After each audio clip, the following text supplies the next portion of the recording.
లో ఊగుతూ ఉన్న ఇషికని భుజాన వేసుకుని బయటికి కదిలాడు ఓ వ్యక్తి.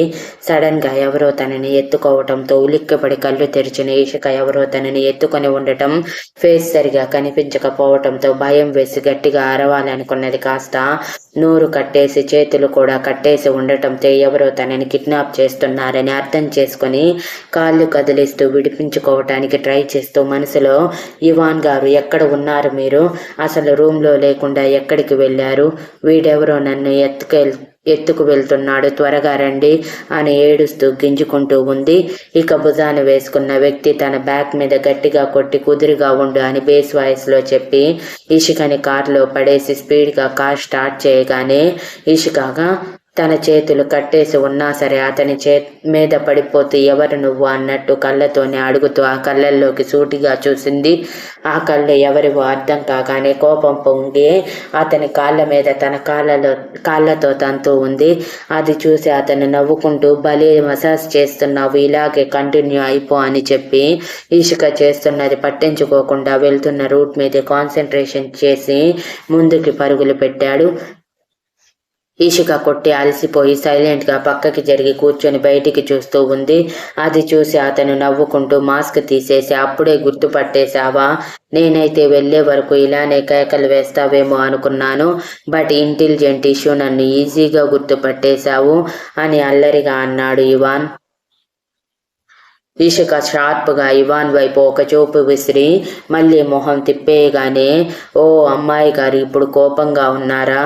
సరేలే, ఆ కోపాన్ని అలానే మెయింటైన్ చెయ్యండి, నాకేం పర్వాలేదు అని చెప్పి నవ్వుతూ కార్ స్పీడ్ పెంచగానే ఇషిక మనసులో, పడుకున్న నన్ను ఎత్తుకొని వెళ్తున్నారు, ఇంత భయపెట్టి మరీ తీసుకువెళ్లాల్సిన అవసరం ఏంటి? ఈ మనిషికి కొంచెం కూడా కామన్ సెన్స్ లేదు, నాకే ఎందుకు ఇలాంటి వాళ్ళు తగులుతారో ఏంటో, ప్రశాంతంగా నిద్ర కూడా పోనివ్వడు, పైగా కిడ్నాపర్లా ఆ డ్రెస్సింగ్ ఒకటి. గుండె ఆగిపోయింది ఒక్క క్షణం అని తిట్టుకుంటూ ఉండిపోయింది. తను అలా తిట్టుకుంటూ ఉండగానే సడన్ గా కార్ ఆగింది. ఇషిక అయోమయంగా ఇవాన్ వైపు చూడగానే ఇవాన్ చిరునవ్వుతో తన కళ్ళకి క్లాత్ కట్టేసి చేతులకి నోటికి ప్లాస్టర్ తీసేసి, పద నీ కోసం స్పెషల్ అరేంజ్మెంట్స్ ఉన్నాయి అంటూ తను నార్మల్ గా రెడీ అయ్యి ఇషిక ఎక్కడికి అని అడుగుతున్నా చెప్పకుండా తన చేతిని జాగ్రత్తగా పట్టుకొని తీసుకువెళ్తుంటే ఇషిక కళ్ళకి ఉన్న క్లాత్ తీయాలి అనుకుంది. కానీ ఇవాన్ తీయనివ్వకుండా ఆపి, నువ్విప్పుడు క్లాత్ తీసావంటే చేతులు కాళ్ళు కట్టేసి మళ్ళీ ఎత్తుకొని తీసుకువెళ్లాల్సి వస్తుంది, మర్యాదగా నార్మల్ గారా అని చెప్పి ఇషిక మూతి ముడుచుకొని నిలబడినా పట్టించుకోకుండా తనని బలవంతంగా తీసుకువెళ్ళాడు.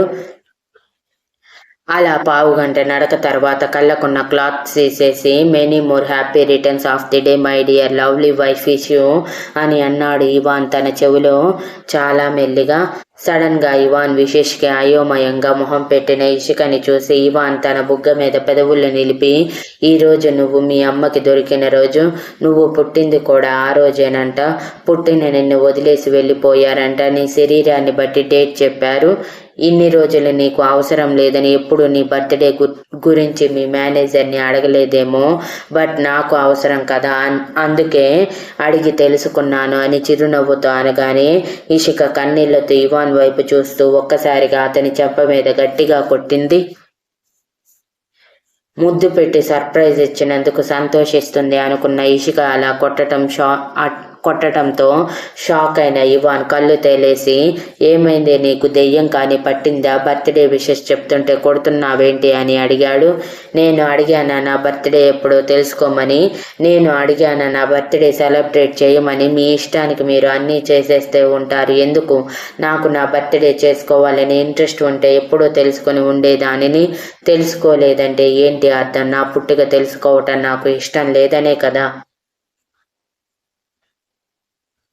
కానీ మీరు మాత్రం నన్ను ఎలా బాధ పెడదామా అని ఆలోచిస్తూ ప్రతిసారి ఇలానే నాకు ఇష్టం లేని పనులన్నీ చేస్తూనే ఉన్నారు. ఐ హేట్ యూ ఇవాన్ గారు, నన్ను ఇక్కడి నుంచి తీసుకువెళ్ళిపోండి అని ఏడుస్తూ అరుస్తూ కొడుతూ ఉంది. ఇవాన్ ఎంత ఆపాలని ట్రై చేసిన ఇషిక ఆగకపోవటంతో ఇవాన్ తప్పక ఇషిక 2 చేతులు వెనక్కి మడిచిపెట్టి తన పెదవులు అందుకున్నాడు ఫోర్స్గా. ఆ ఫోర్స్కి ఇషిక షాక్ అయి కళ్ళు పెద్దవి చేస్తే ఇవాన్ తన షాక్ గమనిస్తూనే నిదానంగా ముద్దు పెట్టడం మొదలు పెట్టాడు. ఆ ముద్దు ఇద్దరి మధ్యలో ఎంతసేపు సాగిందో తెలియదు. కానీ ఇషిక నార్మల్ అయ్యాక ఇవాన్ తన పెదవులు వదిలి, నీకు ఇష్టం లేదేమో కానీ నా భార్య బర్త్డే సెలబ్రేట్ చేయటం నాకు మహా ఇష్టం. నీకు ఇష్టం లేకపోతే సైలెంట్గా నేను చేయించేది చేస్తూ ఉండు అని చెప్పి ఇషికని ముందు వైపుకి తిప్పి, ఇంత పెద్ద సర్ప్రైజ్ ఇస్తుంటే నువ్వు మాత్రం నేను నీకు బాధ ఇస్తున్నానని కోపగించుకుంటున్నావు అని అలకగా మొహం పెట్టి ఎదురుగా విద్యుత్ దీపాల మధ్య వెలుగుతున్న తాజ్మహల్ని చూపించాడు. అప్పటి వరకు అది చూడని ఇషిక షాక్ అయ్యి, అంటే ఇప్పుడు మనం తాజ్మహల్ దగ్గర ఉన్నామా అని అడిగింది లోగొంతుతో.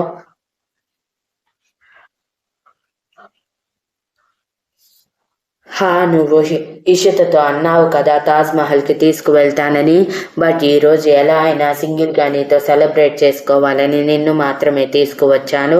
నెక్స్ట్ టైం ప్రిన్సెస్ని కూడా తీసుకువస్తాను. ప్రస్తుతానికి నువ్వు ఓవర్ రియాక్ట్ కాకుండా సైలెంట్గా కేక్ కట్ చేయి అని కొంచెం దూరంలో ఉన్న టేబుల్ దాని మీద కనిపిస్తున్న హార్ట్ షేప్లోని రెడ్ వెల్వెట్ కేక్ 2 స్టెప్స్ ఉన్నది చూపిస్తూ చెప్పి పద అంటూ తన చేయి పట్టుకోగానే ఇషిక ఇవాన్ చేతిని బదిలించుకుంటూ, నాకు ఇలాంటివన్నీ ఇష్టం లేదు ఇవాన్ గారు, అసలు నా బర్త్డేనే ఇష్టం లేదు, ప్లీజ్ నన్ను ఫోర్స్ చేయకండి అని అంది. ఇక్కడ నిన్నెవరు ఫోర్స్ చేయట్లేదు, ముందు నాతో రా అంటూ ఇషికని తీసుకువెళ్ళి కేక్ ఎదురుగా నించోబెట్టి, మన బర్త్డే ఎవరికి నచ్చినా నచ్చకపోయినా మనకైతే నచ్చాలి. బికాజ్ ఒక మనిషిని భూమి మీదకి వచ్చాడు అంటే ఏదో ఒక పని కంప్లీట్ చేయటానికే వచ్చినట్టు. అనవసరంగా ఎవరు భూమి మీదకి ల్యాండ్ అవ్వరు. మన పుట్టుకని మనమే ఇలా పుట్టాలి అని రాసి పెట్టుకొని రాలేదు కదా, ఆ దేవుడు రాసింది. ఇదంతా మన చేతుల్లో ఏం లేదు. ఈరోజు నిన్ను చూసి నిన్ను వదిలేసిన వాళ్ళు షేమ్గా ఫీల్ అవ్వాలి. ఇలాంటి అమ్మాయిని వదిలేసిందా అని నువ్వు ఎంత ఎత్తులో ఉన్నావనేది వాళ్ళకి చూపించాలి. నిన్ను నువ్వే తక్కువ చేసుకోక ఇష్యూ. ఈరోజు ఈ ప్రపంచానికి నువ్వు ఒక ది బెస్ట్ డిజైనర్గా తెలుసు కాబట్టి నీ పుట్టుక నువ్వే తప్పుగా చూసుకుంటే మిగిలిన వాళ్ళందరూ అలానే చూస్తారు. ముందు కేక్ కట్ చేయంటూ ఇషిత చేత బలవంతంగా కేక్ కట్ చేయించి తన నోట్లో పీస్ పెట్టి, పుట్టినరోజు కూడా ఇలా మూతి ముడిచి ఉండక ఇష్యూ, నాకు నచ్చదు అంటూ తన పెదవులు సాగదీసి, ఇలా నువ్వు ఎప్పుడు నవ్వుతూ ఉండాలి అండ్ ఇన్ని సంవత్సరాలు నీ పుట్టినరోజు ఎప్పుడు అని ప్రిన్సెస్ అడిగినా చెప్పలేదు కదా, రేపు గర్వంగా చెప్పుకో నా పుట్టినరోజు ఈరోజు అని అన్నాడు. ఎందుకు? నా తల్లిదండ్రుల గురించి అది అడిగితే చెప్పుకోలేక తలదించుకోవటానికి అని కన్నీళ్లతో ఉక్రోషంగా అడిగింది ఇషిక. అసలు నువ్వెందుకు ఇలా రియాక్ట్ అవుతున్నావు ఇషు?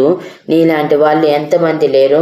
వాళ్ళందరికీ తమ బర్త్డే తెలియక తోటి వాళ్ళ బర్త్డే చేసుకుంటుంటే మా పుట్టినరోజు కూడా తెలియకుండా ఎందుకు పుట్టామని బాధపడే వాళ్ళు ఉన్నారు.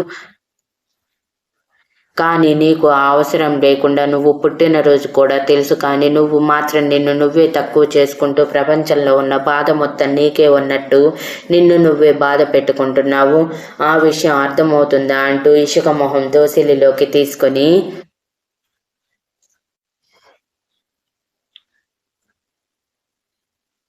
ఈ క్షణం నుంచి కొత్తగా జీవితం మొదలు పెట్టరా, జరిగిన గతం మొత్తాన్ని మర్చిపో, కొత్తగా పుట్టావనుకో, ఇప్పటి నుంచి నీ సక్సెస్ వైపు అడుగులు వేయి.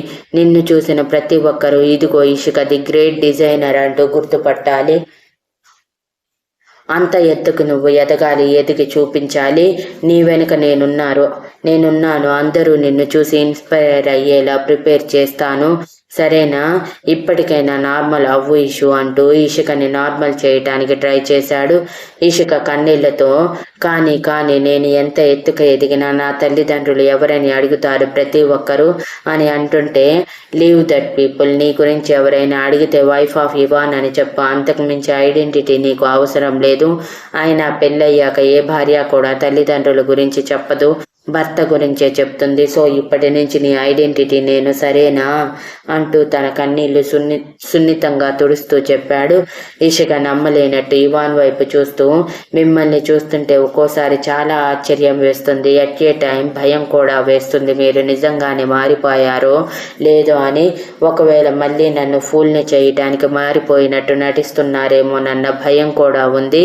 నా భయమే నిజమైతే మరోసారి నేను నా కూతురు ఈ ప్రపంచం ముందు ఒక ఐడెంటిటీ లేని వాళ్ళగా నిలబడతాం. ఇవాన్ గారు, మీరు ఏదైనా చేసే ముందు బాగా ఆలోచించండి. మరోసారి మీరు నన్ను హర్ట్ చేస్తే మాత్రం జీవితంలో మీ మొహం చూడను అని సీరియస్గా అంది ఇషిక. తన మాటలకి ఇవాన్ నవ్వుతూ మోకాళ్ళ మీద కూర్చుండిపోయి ప్యారిస్లో ఏ రింగ్ అయితే వద్దని ఇషిక పారిపోయిందో ఆ రింగ్ని తిరిగి పట్టుకొని, ఆ రోజు చెప్పాను, ఈ రోజు చెప్తున్నాను, నా మనసులో నీ స్థానం ఎప్పటికీ చెరగదు ఇషిక. నీ గురించి తెలియక ముందు కోపంతో నువ్వు నా దగ్గరే ఉండిపోవాలనుకున్నాను. నీ గురించి తెలిసాక ప్రేమగా నువ్వు నా సొంతం అవ్వాలనుకుంటున్నాను. నేను మారానని గుర్తించు. మారకపోయి ఉంటే నువ్వు ఇక్కడ ఇలా ఉండేదానివి కాదు కదా. బాగా ఆలోచించు ఇషిక. ముందైతే ఈ రింగ్ పెట్టించుకో అని అన్నాడు. Thank you for listening. And please like, share, comment and subscribe.